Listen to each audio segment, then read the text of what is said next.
A rede, nesse vídeo eu vou demonstrar dois funcionamentos aqui com portas lógicas com diodos. Funcionamento com a lógica E, funcionamento com a lógica OR.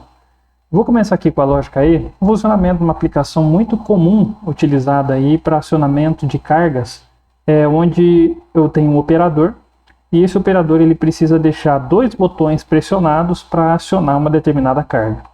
Eu tenho aqui, né, a lógica E, onde eu fiz aqui só como exemplo de teste, mas o acionamento de um pequeno motor DC, onde eu faço aqui a comparação com 2,5 volts e aí eu aciono a minha carga. De tal maneira que é o seguinte, se eu apertar uma chave, ele não vai ligar. Se eu apertar outra chave, ele também não vai ligar. Mas se eu conectar as duas chaves, ele aciona aqui no comparador, ativa o transistor e eu tenho a corrente circulando aqui pelo motor. Tá? Então, se eu soltar uma das chaves, ele vai parar de funcionar. Aí eu tiro outra, ele para de funcionar. Se eu voltar aqui as chaves, ele volta a conduzir aqui no transistor. Se eu cortar, ele para de funcionar. Então essa ideia é usada aqui para evitar, por exemplo, um operador de máquinas dele colocar a mão na máquina. Eu preciso que ele pressione os dois botões para que o sistema fique em funcionamento. Então esse é o primeiro exemplo aqui de uma aplicação muito simples, tá? Com portas lógicas aqui com diodos. A segunda aqui é a porta lógica OR. Vou demonstrar aqui primeiro a entrada. E aqui eu vou colocar a saída aqui do 555. Primeira coisa, eu fiz aqui com o 555 só para indicar um CI, que foi o que eu achei aqui no Falstad, indicar um CI que ele está sendo alimentado.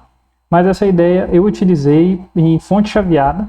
Aí eu fiz uma fonte chaveada que ela funcionava uma hora com uma fonte principal, aqui era de 12 volts, mas eu coloquei 5, e outra hora com a bateria. Então quando a fonte principal está sendo alimentada, a gente observa aqui que o segundo diodo ele não está em condução e o primeiro está conduzindo, justamente porque na saída do diodo aqui no catodo dele está mais positivo do que o anodo, então ele está reversamente polarizado, ele não conduz. Mas suponha que eu retiro a minha carga, minha fonte. Ao retirar a minha fonte, a bateria começa a alimentar o circuito, porque esse diodo agora se torna, ele começa a conduzir. Né? Então a gente vê aqui uma queda de tensão, deixa eu parar só para demonstrar, que ele estava em 4,5. Quando eu fiz o chaveamento que tirou da bateria, da fonte principal, e foi para a bateria, ele cai para 3,7, que é a queda de tensão do diodo.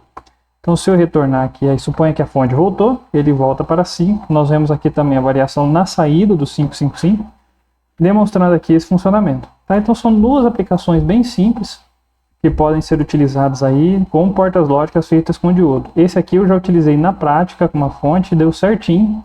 Desliga a fonte principal, a bateria entra, volta à fonte principal, aí ela alimenta o circuito. Beleza? Vou demonstrar a prática disso aqui e depois a gente continua. Seguindo agora na parte prática da demonstração da lógica OR para alimentar aqui um circuito Arduino e da lógica E para acionamento aqui de um motor. Eu tenho aqui na minha entrada uma fonte de 12 volts que está alimentando o circuito e eu tenho aqui uma bateria que está aqui em aproximadamente 6 volts, ela não está muito boa, mas na hora que eu desligar a fonte aqui a gente vai ver que o Arduino ele vai continuar aceso. E a tensão na saída aqui vai ser 4.10 volts, que é a tensão da bateria. Provavelmente já está em 4.6, alguma coisa, 4.9. Eu tenho a queda de tensão do diodo, ele vai para 4.1. Se eu voltar aqui a minha bateria, ele alimenta o circuito, com a fonte aqui no caso, e ele corta a alimentação da bateria. Se eu desligar, a bateria que saiu. Se eu desligar, ele volta a funcionar a bateria. Tá? Então vou ligar a fonte aqui novamente. Aí ele volta a funcionar com a fonte. E aí na minha saída, eu tenho aqui um motor simulando aquela ideia das duas chaves pressionadas. Então se eu apertar uma chave, se eu apertar outra chave ele não liga, mas com as duas pressionadas, aí ele funciona. Vou desativar uma, aí observa que o motor para de funcionar, aí o motor não vai funcionar mais, aí eu ativei as duas. Então, com as duas lógicas, com as duas chaves pressionadas, o circuito funciona. Então, qual que é a ideia disso aqui? Né? É fazer com que o operador tenha as duas mãos sobre um botão, impedindo que o motor funcione sem estar com as duas mãos pressionadas. Isso aqui é um sistema de segurança.